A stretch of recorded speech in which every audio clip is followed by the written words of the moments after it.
Assalamualaikum warahmatullahi wabarakatuh. Bismillah walhamdulillah wassalatu wassalamu ala nabiyyina Muhammadin sallallahu alaihi wasallam wa ala alihi wa sahbihi ajma'in. Qala Allah Ta'ala, a'udzu billahi minasyaitonir rajim. Ya ayyuhalladzina amanu kutiba alaikumus shiyam kama kutiba alal ladzina min qablikum la'allakum tattaqun. Amma ba'du. Ikhwani fillah, nama Ramadan yaitu diambil dari beberapa kata dari bahasa Arab. Sebagaimana dijelaskan oleh Al-Hafidz Ibnu Katsir rahimahullahu ta'ala, kata Ramadan diambil dari kata syiddatir ramda, yang artinya panas yang sangat panas sekali. Panas yang sangat panas sekali. Bulan Ramadan artinya bulan yang sangat panas sekali. Sebagaimana orang Arab mengatakan wa wahar yuqalu ramidatul fisal idza atisat. Orang Arab dulu mengatakan yuqalu ramidatul fisal. Anak unta itu kepanasan sekali ketika sedang haus. Kemudian sebagian mengatakan Ramadan diambil dari kata ar-ramdu. Ar-ramdu maknanya juga hampir sama, yaitu batu yang sangat panas karena terkena terik matahari. Kemudian ada juga yang mengatakan Ramadan diambil dari kata ar-ramid, yang artinya hujan atau awan yang diturunkan setelah musim panas dan sebagai penanda masuknya musim gugur, sehingga hilanglah rasa panas selama musim panas. Itulah 3 akar kata dari Ramadan menurut beberapa para ulama.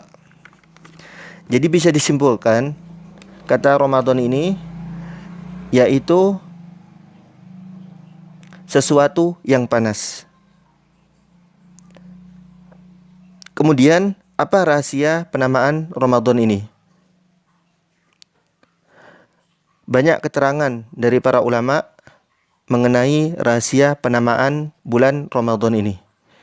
Yang pertama, disebutkan bulan Ramadan dinamakan dengan Ramadan dikarenakan ketika penamaan bulan-bulan Qamariyah, waktu itu bulan Ramadan dinamakan ketika datang musim panas.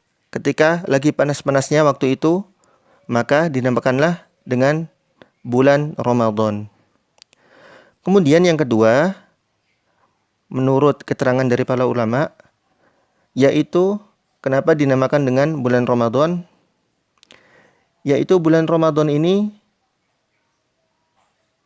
bulan yang mengampuni atau membakar dosa-dosa dari umat muslim selama 1 tahun karena amal soleh kita, karena taubat kita semasa di bulan Ramadan ini.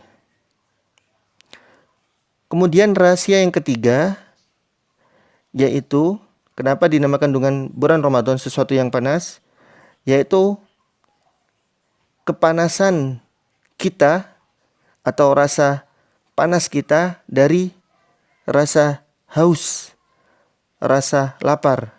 Ketika terik matahari siang-siang ketika kita berpuasa, maka rasa lapar, rasa haus yang kita rasakan. Kemudian rahasia yang selanjutnya, yang keempat, kenapa dinamakan bulan Ramadan sesuatu yang panas? Yaitu karena hati orang Islam, hati hamba-hamba Allah, hati umat Muhammad sangat mudah terbakar atau termotivasi untuk melaksanakan amal-amal soleh ketika bulan Ramadan. Kita rasakan ketika di luar Ramadan,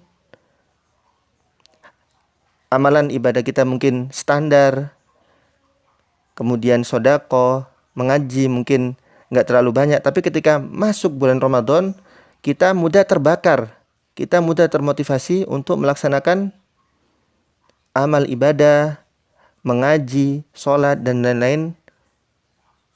Maka bulan Ramadan ini bisa membakar semangat kita, motivasi kita untuk lebih baik dari bulan-bulan yang lain.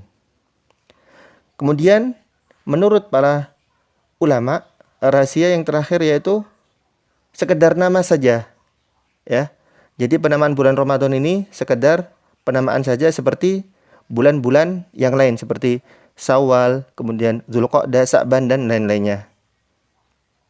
Tapi apapun itu, yang paling penting hikmah dari bulan Ramadan ini yaitu terbakarnya dosa-dosa kita dengan amal soleh, dengan ibadah kita selama bulan Ramadan ini. Ikhwani fillah, kemudian kapan sih Ramadan ini disyariatkan oleh Allah Subhanahu wa taala?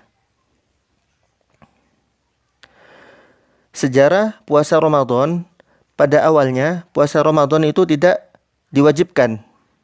Namun yang diwajibkan puasa pertama kepada umat muslim yaitu puasa Asyura, ya. Di sini para ulama berbeda pendapat. Apakah Asyura ini awalnya emang wajib, kemudian ketika disyariatkannya Ramadan kemudian sunnah, atau dari awal emang puasa Asyura ini sunnah? Seperti itu. Dan ada keterangan dari Aisyah, hadis riwayat Muslim, tentang puasa Asyura ini. Kana yaumu Asyura yauma Quraisyun fil jahiliyah. Adapun dulu puasa Asyura telah dilaksanakan oleh para orang-orang Quraisy fil jahiliyah, pada masa jahiliyah. Jadi puasa Asyura ini sudah dilaksanakan orang-orang Quraisy zaman dulu di masa jahiliyah. Wa kana Nabi sallallahu alaihi wasallam yasumu. Adapun Nabi sallallahu alaihi wasallam yasumu, juga melaksanakan puasa Asyura ini. Kemudian falamma qadimal Madinah, ketika Nabi hijrah ke Madinah, shamahu, Nabi juga puasa. Wa amara bisiyamihi, dan Nabi memerintahkan kepada para sahabat juga berpuasa. Kemudian falamma nazala Ramadan, dan ketika datang bulan Ramadan atau perintah untuk puasa Ramadan, kana man syaa shamahu, boleh berpuasa, wa man syaa la yasumuhu, dan boleh juga tidak berpuasa Asyura ini. Itu pertama, awal-awal puasa disyariatkan, yaitu yang pertama yaitu puasa Asyura. Kemudian kapan disyariatkannya puasa Ramadan ini? Diterangkan puasa Ramadan diwajibkan pada tahun kedua Hijriyah, ya. Pada malam kedua dari bulan Sya'ban. Sebagaimana dinukil oleh Syekh Abu Bakar Al-Jazairi rahimahullahu taala. Jadi Ramadan, wajibnya puasa Ramadan ini turun ketika tahun kedua Hijriyah, pada malam kedua dari bulan Sya'ban.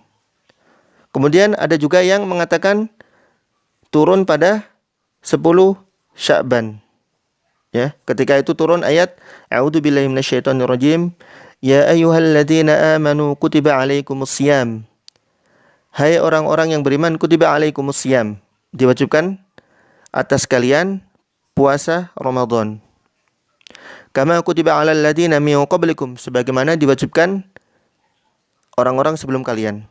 Ayat ini menerangkan sebelum diwajibkan kepada kita umat muslim, ternyata umat-umat terdahulu juga diwajibkan puasa. Jadi perintah puasa ini sudah diwajibkan umat-umat sebelum kita, ahli kitab Nasrani dan Yahudi. La'allakum tattaqun, supaya kalian bertakwa.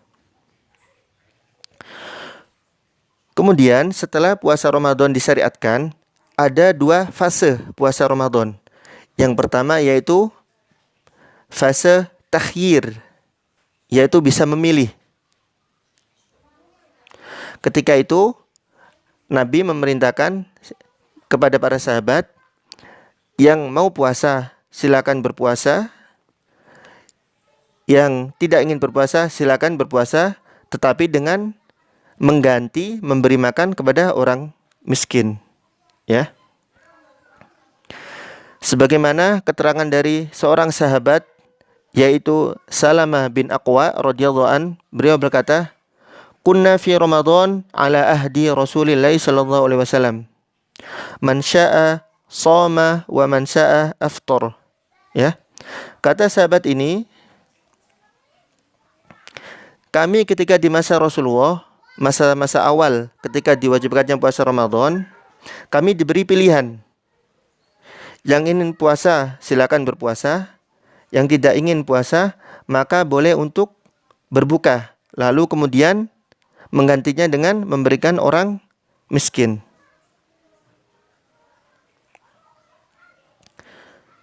Sampai hatta unzilat hadihi ayah, ya, sehingga turunnya ayat faman syahida minkum asyhara falyasum. Maka barang siapa dari kalian mendapati bulan Ramadan falyasum, ya, maka berpuasalah. Jadi ketika turun ayat ini faman syahida minkum asyhara falyasum, maka semuanya yang mampu berpuasa wajib berpuasa Ramadan tanpa bisa memilih, ya, memberikan makan ke orang miskin. Jadi wajib yang mampu. Jadi tidak ada pilihan setelah turun ayat faman syahida minkum asyhara falyasum ini.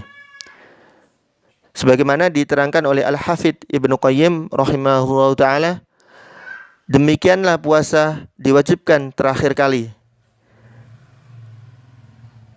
sampai hari kiamat ini. Nah, ini fase kedua. Setelah fase pertama, puasa Ramadan itu bisa memilih, bisa puasa dan bisa tidak puasa, tapi diganti dengan memberikan makan orang miskin. Kemudian kapan waktu puasa, ya? Kapan waktu melaksanakan puasa? Ini juga ada 2 fase.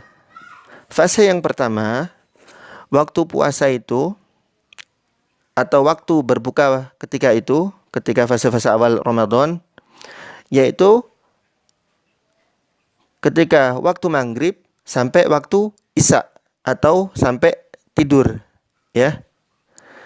Jadi ketika waktu maghrib kita bisa minum, bisa makan, bisa berhubungan suami istri, tapi ketika setelah sholat isya atau setelah kita tidur, ketika kita bangun lagi sudah tidak bisa berbuka. Waktu itu belum ada sahur, ya, belum ada sahur. Jadi ketika kita selesai isya atau kita sudah tidur, maka setelah kita bangun tidak bisa melaksanakan makan, minum dan berhubungan suami istri. Sehingga turunnya ayat uhilla lakum lailatas siyami rafasu ila nisaikum. Dihalalkan bagimu pada malam hari puasa bercampur dengan istrimu. Sampai ayat wa kulu washrabu hatta yatabayyana lakumul khaytul abyadu minal khaytil aswadi minal fajr. Wa kulu washrabu, dan makanlah dan minumlah sehingga, maksud ayat ini, sehingga waktu makan dan minumlah dari waktu maghrib sampai waktu subuh, ya. Seperti itu. Karena pas awal-awal fase pertama ketika waktu Ramadan itu sahabat sangat berat ketika waktu sangat sedikit untuk makan minum. Kemudian maka datanglah ayat ini untuk memberikan kabar gembira sehingga bisa makan minum berhubungan suami istri di malam Ramadan, kemudian disyariatkannya atau disunahkannya, dianjurkannya waktu sahur.